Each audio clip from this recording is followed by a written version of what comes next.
Hello and welcome back to the Picky Eater Playbook. I do apologize that it's been so long since my last video. I have a hard time being perceived. I just don't love the video aspect of the world I'm in. But I love helping parents of picky eaters. I love being one-on-one and doing therapy. I love helping, but I'm just not great on video. So I think that's why I try to avoid it.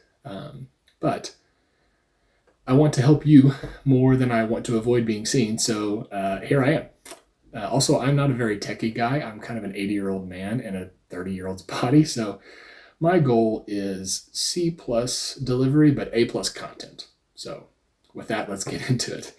I'm making this video today specifically for the exhausted parent, the parent that's tried everything to get your child to eat and nothing works. I have a couple strategies for you later in this video, but the first thing that I want you to hear is that this is probably not your fault.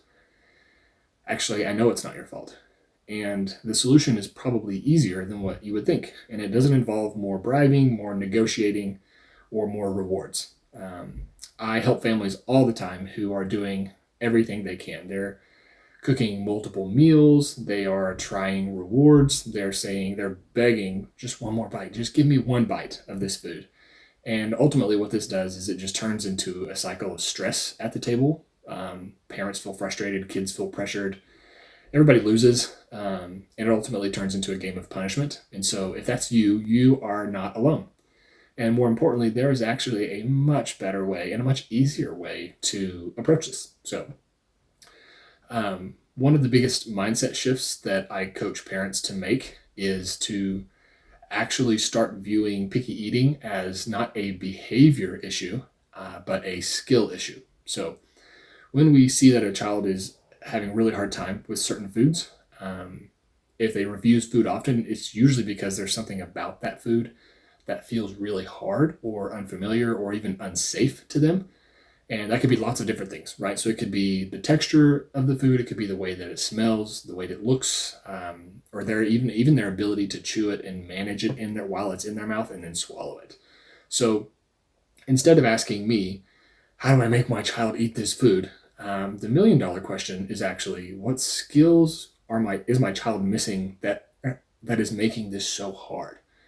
That's where we start getting into really great and productive territory. So one of the most helpful strategies that I give parents right at the beginning and that I'm going to give you today is to start shifting your focus from actually eating to interacting, or in my framework, I call it engaging. So start judging your success at the dinner table, not by whether your child eats the food, but whether they can engage or interact with it comfortably. So things like, can they touch it with their finger? Can they touch it with their fork if they don't want to touch it with their finger?